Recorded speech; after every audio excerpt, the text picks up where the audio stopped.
আসসালামু আলাইকুম। যে যেখান থেকে দেখছেন এমটি এগ্রো ফার্মের পক্ষ থেকে আন্তরিক শুভেচ্ছা ও অভিনন্দন। এই যে দেখতেছেন আমাদের ঘাস ক্ষেত 3 বার কাটছি। এখন প্রচণ্ড রোদ চলতেছে। আপনারা জানেন যে প্রচুর রোদের কারণে মাটি একদম শুকায় গেছে। ঘাসগুলা বড় হইতেছে না। সুন্দর হয়েছে, শুকাইছে, কিন্তু মাটিতে রস না থাকার কারণে গাছগুলা বলতেছে না। দেখেন মাটি একদম ঝরঝর হয়ে গেছে, গাছ শুকনো, কোনো রসই নাই। ঘাসের নিচে যে ছোট ঘাস বা জঙ্গল আছে এগুলো পুইরা যাইতেছে, কিন্তু এই ঘাসগুলো বাঁচা আছে। আর ঘাসের কথা কি কমো, পানিও দেওয়া পারতেছি না, সেচের ব্যবস্থা নাই তো আশেপাশে, এই জন্য পানি দেওয়া পারতেছি না।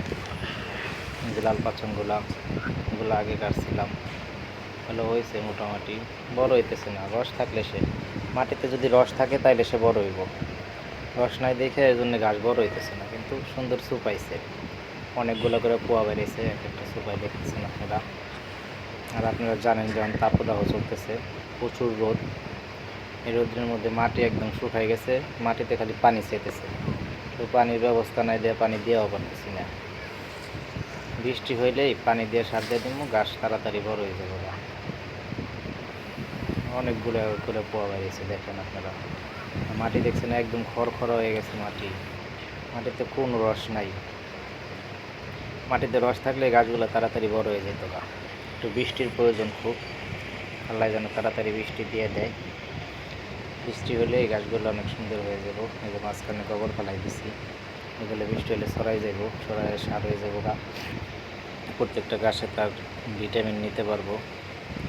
গাছগুলো অনেক চিকন চিকন হয়েছে। পানি না পাইলে আর মোটা হবো কেমনে? পানি পাইলে মোটা হয়তো, পানির তো ব্যবস্থা নাই পানি দেওয়ার মতো।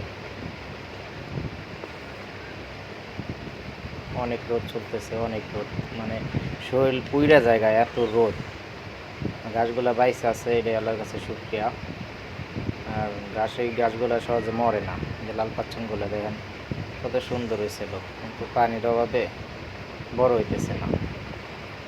পানিটা যদি দিতে পারতাম তাহলে বড় হইতো। এখন আল্লাহর দিকে জায়গায় রয়েছি, যদি বৃষ্টি হয় তাইলে গাছগুলো ভালো হইব।